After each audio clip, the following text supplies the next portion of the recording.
performance of the earliest version of Bruckner's 8th Symphony in C minor, composed in 1887. It's given by the Bournemouth Symphony Orchestra, leader Brendan O'Brien, conducted by Hans Hubert Schönzeler. Before this, however, Deryck Cooke gives a detailed account of the history of the work and discusses the differences between the version we're about to hear and the ones we know. In 1885, the famous Wagner conductor Hermann Levy directed a performance of Bruckner's 7th Symphony, at which the composer was present and received a tremendous ovation. Bruckner, at the age of 60, was just beginning to taste recognition, and more seemed likely to follow, since Levy declared that from now on he would work for his acceptance as a great composer. The two men became firm friends, and the humble Bruckner referred to Levy as my artistic father. But 2 years later, in 1887, when Bruckner sent Levy his newly completed 8th Symphony, he received a violent shock. Levy didn't take to the work at all. Completely cast down by this unfavourable verdict from his artistic father, Bruckner set to work on a revision of his score, which he completed in 1890. This is the version of the 8th that we know today, either in the straight edition of Leopold Novak or in the edition of Robert Haas, who brought back one or two features of the original version. What particular objections Levy had to the 8th, if any, we don't know. It is, of course, a far more massive and complex work than the 7th, which he so admired, and it seems most likely that he was just bewildered by it. But Bruckner felt obliged by Levy's negative reaction to recast the work considerably, and so his original 1887 version is different in many respects from the 1890 revision which we know today. It was never published or performed, but last April the International Bruckner Society issued the score and parts, edited by Novak, and in a little while we shall hear the first world performance of it. There are 4 important large-scale differences from the revision, as well as 1,001 differences in detail which I haven't time to touch on. If you know the work well in the revision, as I do, you'll continually be jolted by differences of melody, harmony, rhythm, and orchestration. This is, of course, because we do have the revision firmly in our heads to start with, but I think there can be little doubt that Levy's negative reaction to the original, even if it was not specific, was lucky for Bruckner in the long run. It impelled him to overhaul the work and make it much finer. Indeed, the two scores provide a fascinating example of a great composer at work, continually improving on his first thoughts, both on the largest and the smallest scale. An example of a small-scale improvement occurs right at the beginning of the work. Bruckner's 8th Symphony is a C minor symphony which begins out of the key in B-flat minor before shifting up to the home key of C by the end of its first thematic phrase.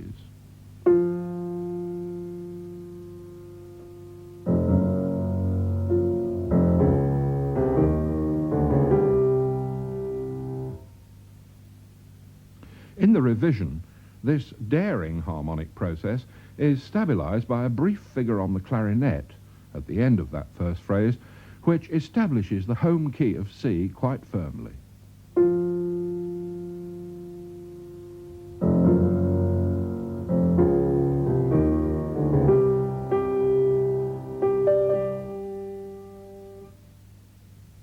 Well, in the original version of the symphony, that clarinet phrase is simply missing.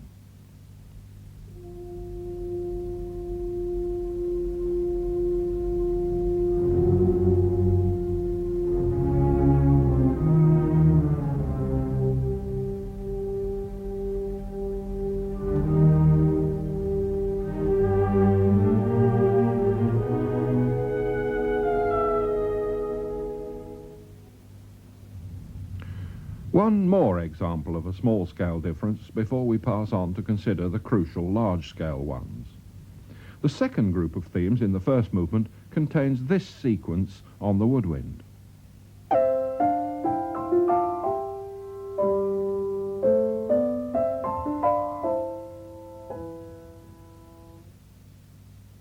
Some 20 bars later, this sequence returns powerfully on the trombones, and in the original version it's practically the same, except that the sequence moves up a third instead of down.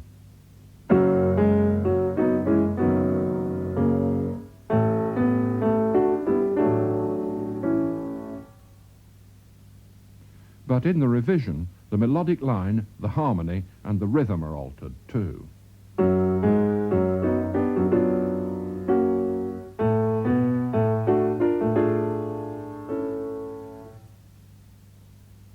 Here, as so often, to use Hans Keller's terminology, the original represents the background, the revision the foreground. Well, now for the large-scale differences, and first I should mention the reorchestration. Apart from allotting certain lines to different instruments in the revision, Bruckner used triple woodwind as opposed to the duple woodwind of the original, and gave the 4 Wagner tubas a much less prominent role in the opening movement. The first large-scale difference in the music itself is the whole centre of the opening movement, the approach to the recapitulation itself, and the restatement of the recapitulated opening theme. The whole process begins with a reference to the lyrical main theme of the second group.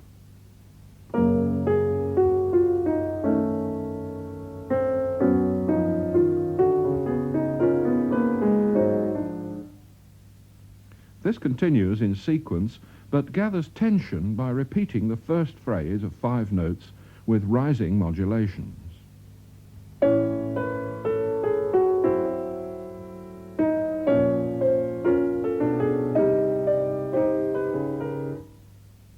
Now, in the revision, this lands, surprisingly, on the chord of the dominant 7th in the home key of C, pianissimo.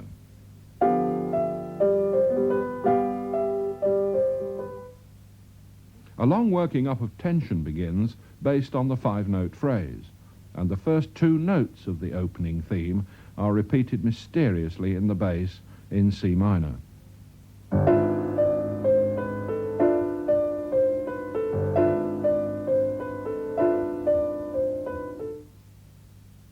This arouses our expectations that the recapitulation is imminent and that it will, as all good recapitulations do, restore the home key of the movement, in this case C minor, by bringing back the opening theme in full in that key and not in B-flat minor as at first. You remember that the opening theme began in B-flat minor out of the key. But the bass suddenly begins to ascend ominously. I can only play the outline of the score.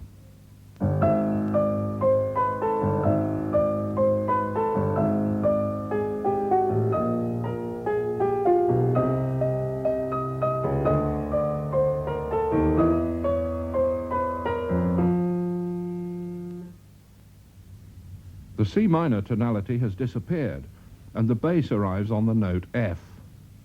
This is the dominant of B-flat minor, and the working up passage continues, melodically a semitone higher now, in that key more powerfully, obviously in its final stage.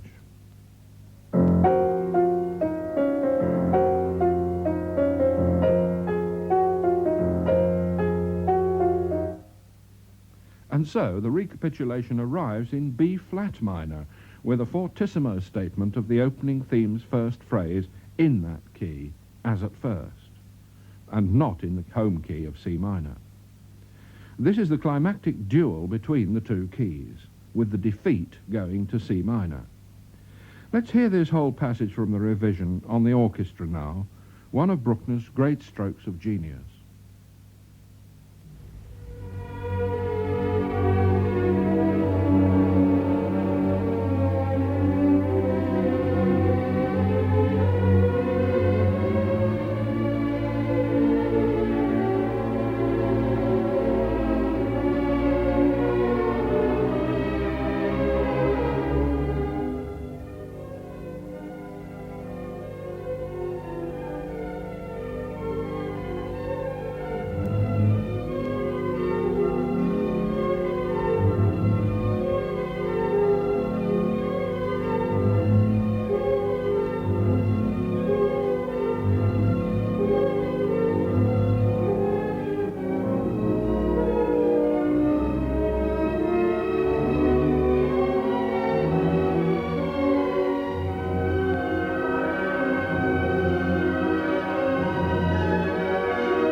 And so, after that massive threefold recapitulation of the opening theme's first phrase, the music eventually reaches the home key of C minor, but with a feeling of discouragement, because the recapitulation, the main centre of the movement, which normally restores the main theme in the home key, has been out of the key, as the beginning was. The whole basis of that tremendous passage is the conflict of the two keys, the feint at a recapitulation in the home key of C minor, the clouding over of that tonality, and the eventual emergence of a recapitulation in B flat minor. But this is completely missing in the original version of the symphony, which is pretty incoherent from the tonal point of view. The whole passage begins exactly the same, with the reference to the lyrical main theme of the second group, and in the same key. But the rising modulations lead not to the unexpected dominant seventh of C, but a semitone higher, to the not at all unexpected dominant seventh of D flat, a key which anyway has no connection with the basic argument of the movement. The modulations are in any case surer in the revision, leading to the dominant seventh of C logically through melodic whole tone steps, D flat, E flat, F.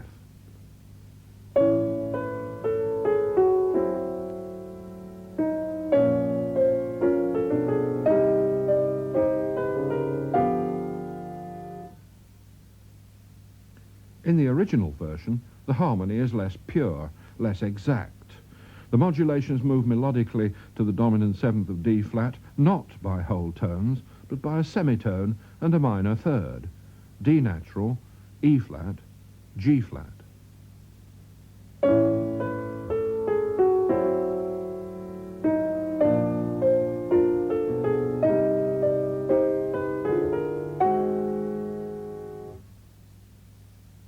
And now, since the implication is the key of D flat and not C, the tonal argument has lost its way, and especially since the working up passage in D flat.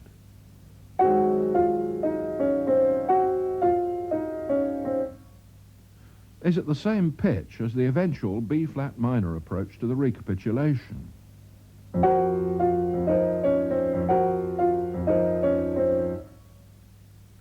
This can't match the dynamic rise in pitch of a semitone, melodically, as in the revision.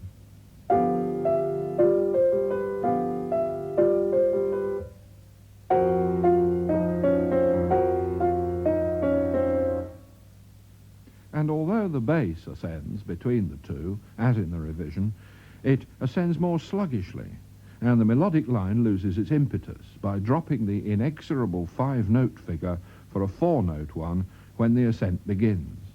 Again, I can only play the outline of the score.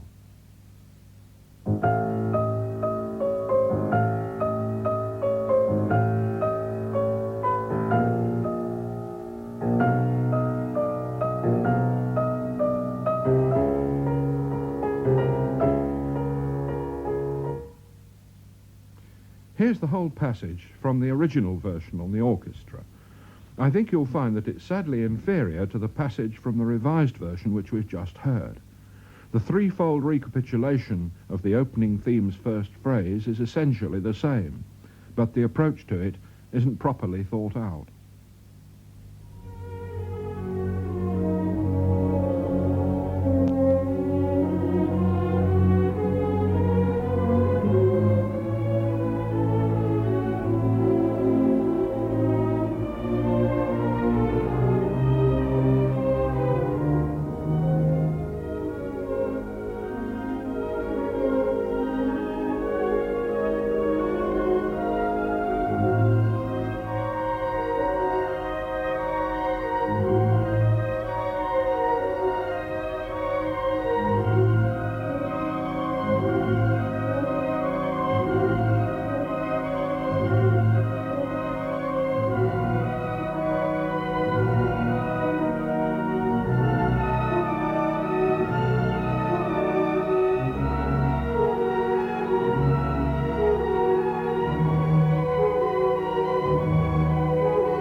In both versions of the symphony, this is the thematic recapitulation, a fortissimo threefold statement of the opening theme's first phrase in B-flat minor, leading to C minor.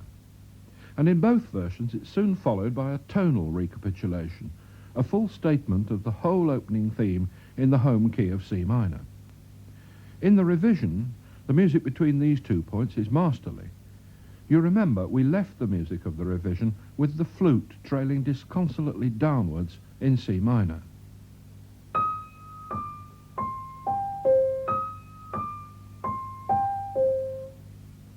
Against this background, pianissimo trumpets play the rhythm of the opening theme on a monotone of C.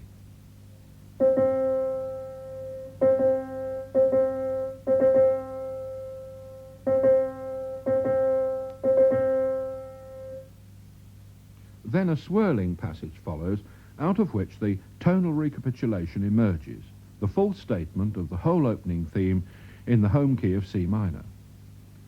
But this recapitulation is disguised.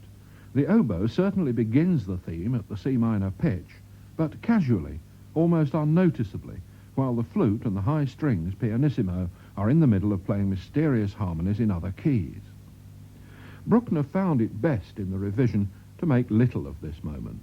He decided to save up the fortissimo statement of the opening theme in its home key until near the end of the finale. Here's the passage from the revision now on the orchestra. I'll speak over the record to indicate the unobtrusive entry of the oboe with the C minor recapitulation of the opening theme.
Tonal recapitulation on the oboe.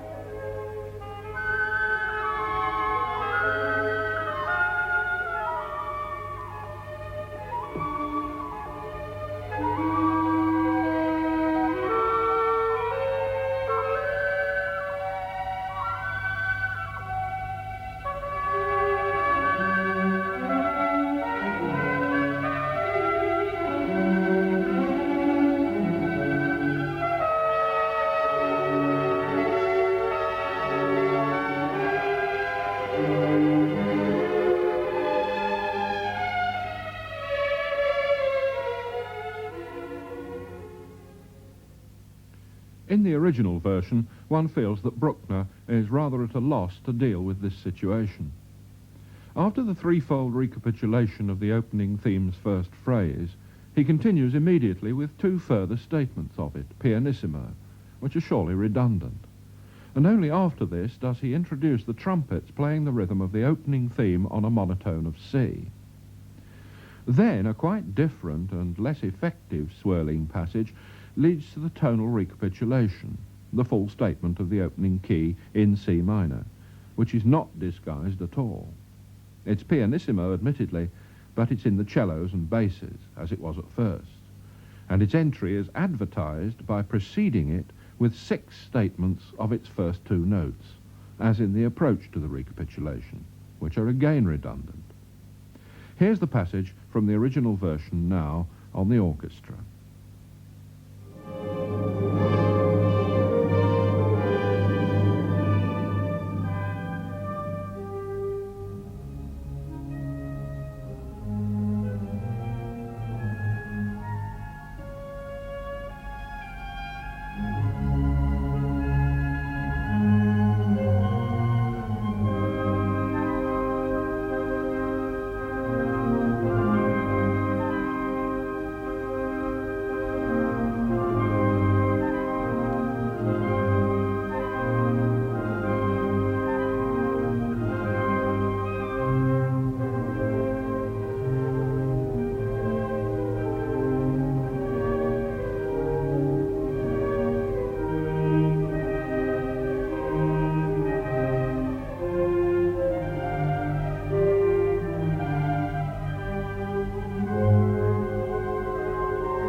One point I should make is that in revising these passages, Bruckner shortened them a little. The revision has 6 bars less in the first passage and 3 less in the second. But where he lost most of the 36 bars that disappeared from this movement was at the very end of it, by a very bold stroke indeed. He cut out the last 30 fortissimo bars of the movement entirely and replaced them with 4 new bars, making the movement end quietly. The 8th, as we know it today in the revision, is the only symphony of his in which the first movement doesn't end with a triumphant blaze of sound. It ends tragically with whispered references to a figure of its main theme.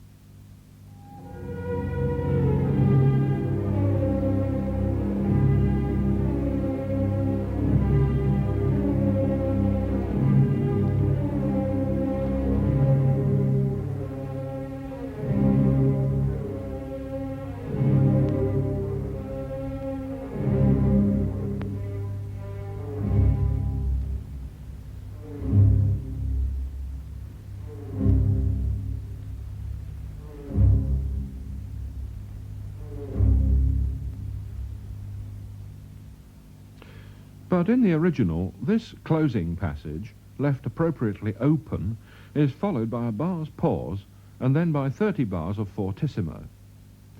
These are based on a double augmentation of the opening theme's first phrase in its original form, leading from B-flat minor, now harmonized as G-flat major, to C major.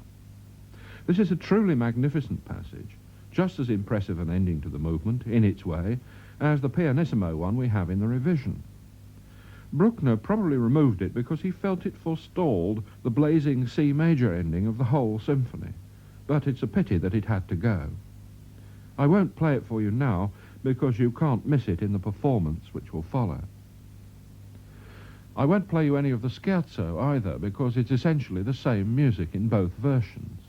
The chief differences are that the original is 16 bars longer. It shows Bruckner even more obsessed, too obsessed, with his main theme. It lacks some of the delightful detail of the revision, and there are 1 or 2 startling harmonic weaknesses, especially one descending sequence of chords that sets my ears on edge every time I hear it. But we shall have to hear the trio, because in the original it has a quite different opening theme.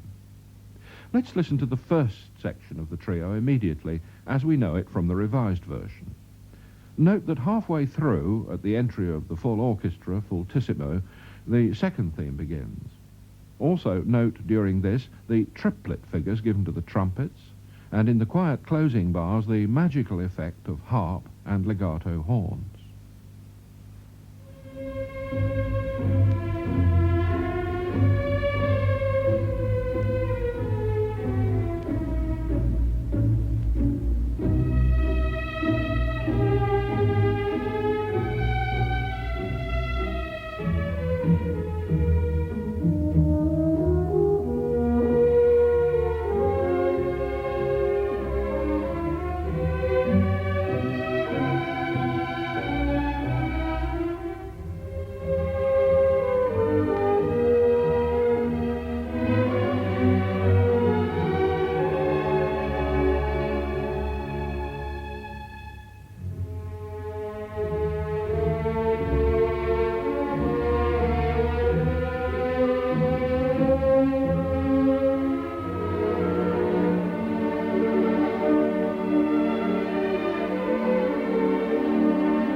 In his revised version, Bruckner only altered the second theme in detail. In the original, it's 4 bars longer, the trumpets have duplet figures instead of triplets, the horns are staccato, and the harp is not there at all. But the first theme is completely different. The bar lengths and the general drift of the tonality is the same, but the actual tune is not such a fine one. Still, it's nice to hear a Bruckner tune that you've never heard before, and this one is beginning to grow on me.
There are other differences in the second part of the trio, but we must pass on to the Adagio now, in which another of the large-scale changes is to be found. There are plenty of small-scale ones too, but I'll concentrate on the climax of the movement. I should say, to start with, that in the original version, the harp is not missing as it is in the trio of the scherzo, and the climax is further enhanced by a piccolo, which Bruckner never used in his other symphonies and which disappeared in the revision, and by 6 cymbal clashes, which in the revision he reduced to 2. Everyone who knows Bruckner's 8th well recognizes with a thrill of expectation a certain moment in the Adagio when the movement begins to move towards its climax, which is one of the greatest in all music.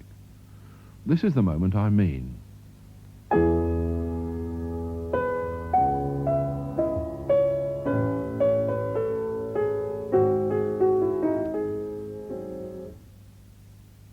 Let's hear this whole passage now in the revised version. Note, as the climax draws near, the excitement of the ascending brass chords, the tremendous tension of the 2 bars of preparation on a German 6th until the movement seems ready to burst, and the sudden splendor as the movement's great fanfare theme bursts in E-flat major, a tone higher than the movement's home key. And note also, when the climax is over, how the strings enter and continue where the fanfare theme left off.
In the original version, that same climax on the fanfare theme arrives not in E-flat major, but in C major.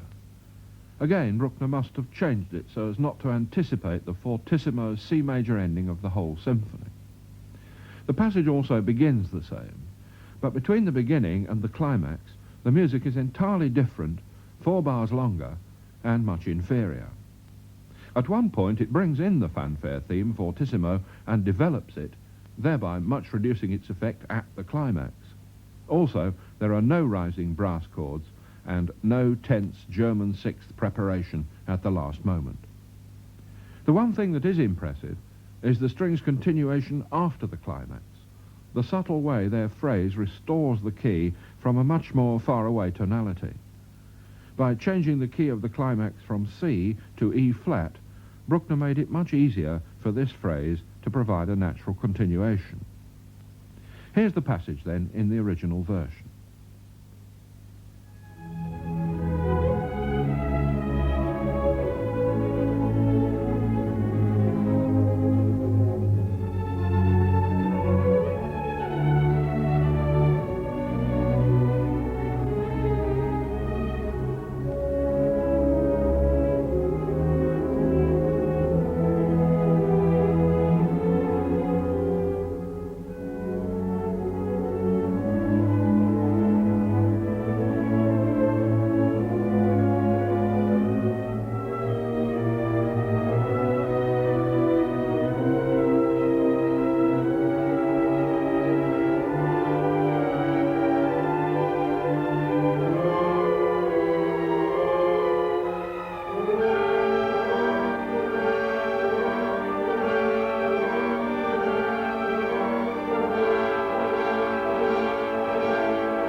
When we come to the finale, we find that Bruckner, in his revision, made no large-scale changes, but only a lot of small-scale ones. In fact, whereas he wrote out the first 3 movements again, producing new scores, he retained the original score of the finale and revised it by crossing out, adding and pasting over. He made it 62 bars shorter, but Robert Haas, in his edition of the revision, restored 38 of these bars, as he restored 10 of the 38 bars lost in the Adagio, and rightly so, I think. These were cases where Bruckner didn't recompose the music more tautly, but took a blue pencil and simply crossed out a complete passage. He undoubtedly did so under the influence of Joseph Schalk, who worked with him on the revision and is known to have advocated such cuts. In the finale, the most striking small-scale difference occurs in the coda. At the pianissimo beginning of the coda, The original contains some brass lines which were deleted in the revision. And at the fortissimo conclusion, the symphony doesn't end with a mighty orchestral unison, as the revision does. The revision, in outline, sounds like this.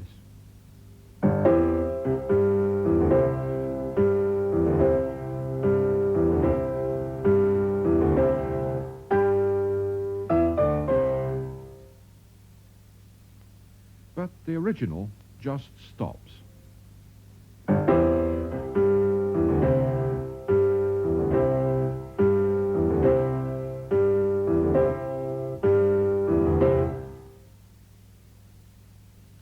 But the most important change was that just before the final fortissimo blaze, the original version has 8 bars of pianissimo trumpet fanfares, a most beautiful and original piece of scoring which disappeared in the revision.